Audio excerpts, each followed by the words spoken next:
Graça, paz e alegria.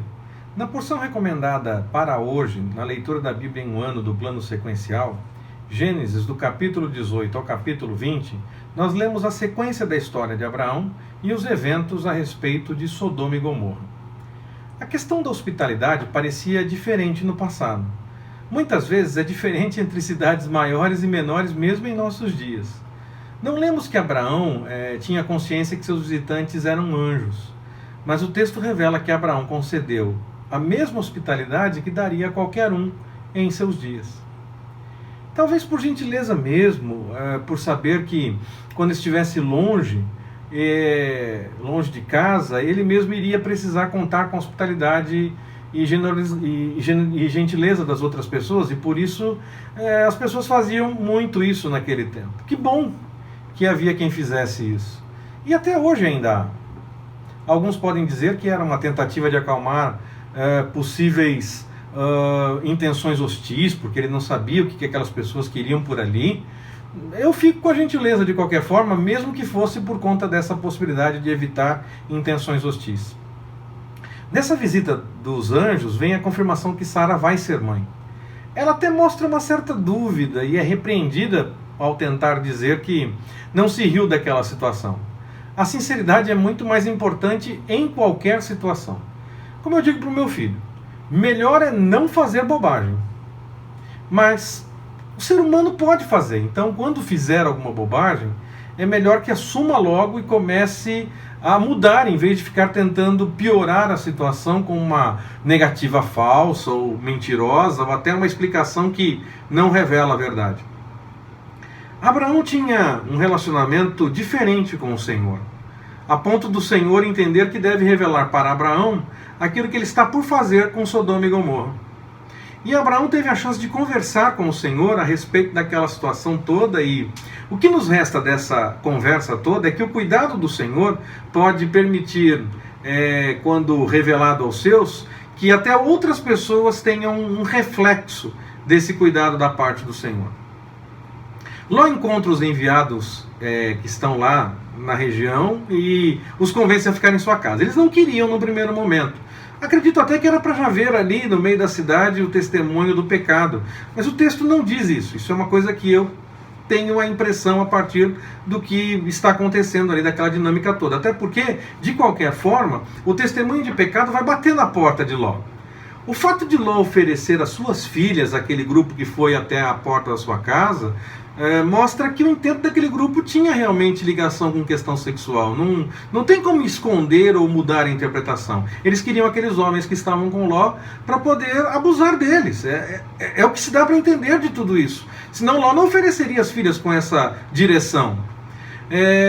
Isso então mostrou o intento dessas pessoas, a tentativa de ir pelo caminho do pecado, e aquilo mostrou para aqueles visitantes o que eles tinham ido lá para ver. Gostem ou não, foi entendido que o testemunho do que eles tentavam fazer era pecado. A cegueira sobrenatural permitiu às pessoas uma certa comodidade, mas não permitiu que aquelas pessoas que estavam tentando fazer as coisas erradas completassem com o seu intento. Aqueles que tinham que fugir conseguiram fugir. Eles tiveram que desistir daquele intento naquele momento, mas aqueles que estavam envolvidos naquela situação ficaram cegos e não puderam levar à frente o que tentavam fazer. E aqueles homens então começam a cumprir o que o Senhor tem para Sodoma e Gomorra a partir daquele momento. Ló é orientado a sair dali, por conta da conversa que o Senhor teve com Abraão. As pessoas que não tinham o mesmo testemunho daquelas cidades, aquele testemunho de pecado, elas não iriam ser destruídas, e as cidades seriam poupadas caso aquelas pessoas permanecessem ali. Então Ló tem que ir embora dali, porque ele não tem o mesmo testemunho. Apesar de que seja muito estranho pensar que o fato dele entregar as filhas, ou sugerir entregar as filhas, seja menos pior do que o grupo estava tentando fazer. Para nós hoje é uma coisa muito estranha. Mas o que nós temos que ter em mente é que a sociedade de seu tempo tem sempre os seus limites de desenvolvimento. Não podemos pensar, por exemplo, em atitudes de Monteiro Lobato com pensamentos atuais. E alguns tentam fazer isso. A história se revela com acertos e erros. É história. Aqueles que buscam a vontade do Senhor devem entender o que se passou como algo de seus dias. E podemos entender dessas situações as coisas para que possamos crescer e, a partir delas, deixando elas para trás, prosseguir em direção ao alvo.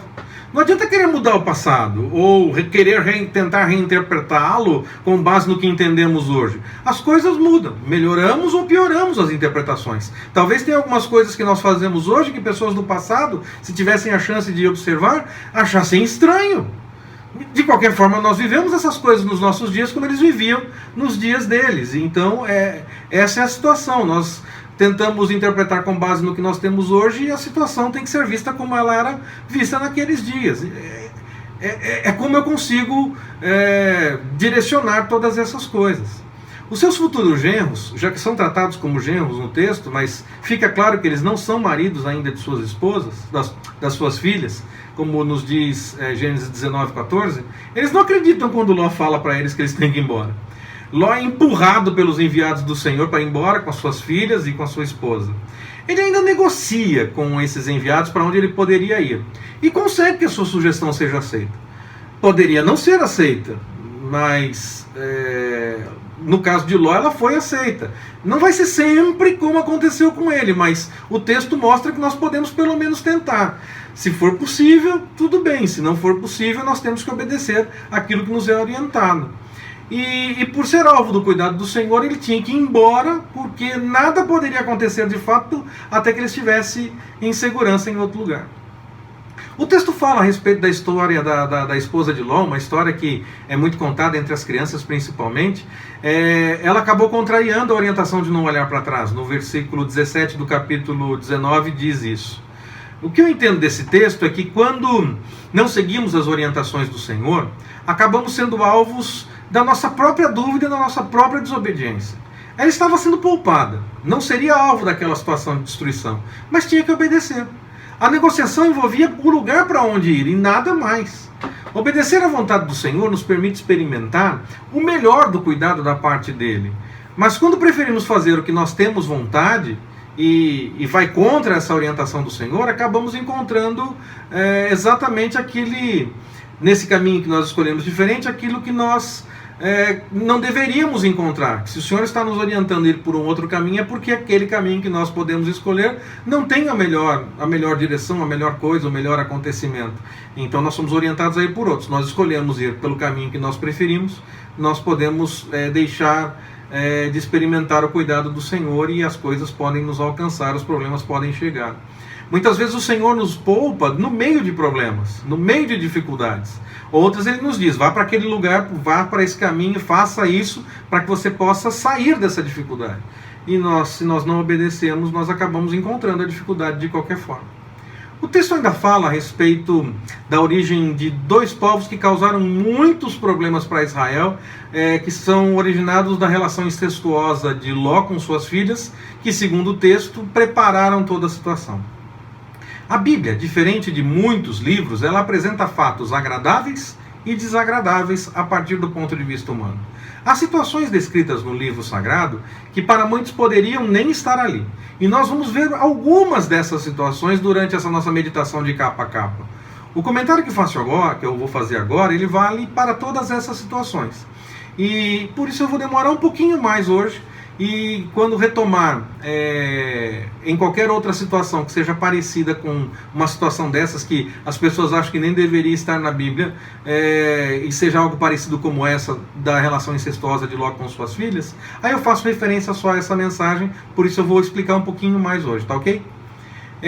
O fato de a Bíblia não esconder alguns eventos estranhos mostra que a Bíblia não tem o desejo de ser um livro apenas de coisas aparentemente agradáveis e boas. Se tais eventos considerados ruins não figurassem no texto, poderia parecer que a Bíblia queria esconder, direcionar para nós só as coisas boas, e a vida se apresenta com bons e maus momentos, não é verdade? Isso, para mim, mostra maior autoridade da Bíblia.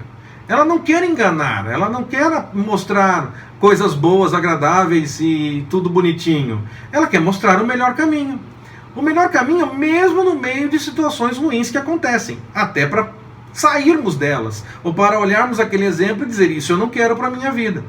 Ora, a Bíblia não é exatamente um livro de história. Ela é como se fosse um manual de sobrevivência espiritual para o crente. É um livro que tem sugestões de como se viver melhor a vida, que aponta para a vontade do Senhor como melhor e mostra como seguir fora dessa vontade é algo ruim. No entanto, é fato que ela também apresenta história. E até mesmo a arqueologia confirma isso, e nós já conversamos a respeito. Como todo bom livro de história de fato, e não de lendas ou meras apresentações de opiniões, de coisas que cada um acha que é mais legal, mais agradável, ela tem que mostrar os fatos que de fato ocorreram. E por mais terríveis que eles possam parecer aos nossos olhos, por mais controversos que eles sejam, isso dá, na minha opinião, mais credibilidade à Bíblia e causa bem menos problemas do que a maioria das pessoas acham. Eu acho que dá muito mais valor. Essa é a minha opinião. Por fim, mais uma vez Abraão mente a respeito da sua esposa. Ele esconde que ela é a esposa dele, além de ser sua meia-irmã. O texto, na porção de hoje, revela aquilo que nós comentamos em mensagem passada, que de fato ela é sua meia-irmã. Mas esconder que ela é igualmente sua esposa era assim uma forma de mentir. Alguns até acreditam que qualquer tipo de omissão já seja uma mentira. Eu não penso dessa forma. Eu não vou mentir, por exemplo, a respeito de uma festa surpresa. Se você me contar que vai ter uma festa surpresa, eu não vou mentir a respeito dela. Mas se alguém até mesmo chegar à realidade de mentir a respeito de uma festa surpresa, para muitos não será algo ruim. Não é verdade? Eu vou deliberadamente omitir. E não vejo essa omissão como mentira de fato. Se até a mentira, nessa situação, seria aceita por alguns, eu particularmente não gosto. Mas sei que alguns até entendem dessa forma, então estou citando isso. Uma omissão aqui não seria ruim, não é verdade? Mas se tem uma moça que pretende ser mãe e começa a se relacionar com um homem mais velho que já fez vasectomia, ele não desencoraja o desejo dessa moça de ser mãe. Ele pode até não incentivar, mas ele não conta para ela que ele já fez vasectomia. Quando isso for descoberto, vai ser encarado como mentira. Certo ou errado? Consegue notar a diferença entre uma simples omissão e uma omissão que tende para uma mentira de fato? É assim que eu entendo. E eu entendo que a omissão de Abraão, nesse caso, ela tende mais para a mentira. Como Abimeleque não fez o que fez por maldade, o Senhor não deixou que aquela situação toda evoluísse para algo até pior. E ele já tinha problemas por conta da forma como a situação estava se desenvolvendo. E mesmo sem intenção, ele teve que arcar com alguns problemas. E aí a intercessão de Abraão em oração muda aquela situação. Aqui a gente já começa a ver um embrião do orar pelo inimigo, ainda que não seja exatamente a situação, mas mostra um pouco dessa direção de orar pelo inimigo, abençoá-lo, e então as coisas começam a mudar, as situações começam a mudar. Essa sinceridade diante do Senhor pode fazer toda a diferença. Se já se fazia importante essa questão da sinceridade, de olhar o coração, quando nem mesmo a lei existia muita coisa que o Senhor revelava já, com vistas e muitas coisas até bem parecidas com as coisas da lei, mas ainda revelando uma futura lei em alguns pontos. Se o Senhor já observava a intenção, o coração das pessoas ao realizar determinada coisa, quanto mais em nossos dias com relação à questão da graça. Mas o Senhor orientou Abimeleque para que o problema não fosse maior. Caso Abimeleque não desse ouvidos, aí a coisa ia ficar muito pior. O Senhor pode até levar em conta quando não há intenção e nos poupar de alguns dissabores diante de uma atitude errada que nós tomamos. Mas quando nós recebemos a devida orientação e ficamos sabendo que aquilo está errado, aí é tempo de mudar completamente o que fazemos e seguir a vontade do Senhor. Que Ele nos abençoe. Forte abraço, até mais, permitindo o Senhor.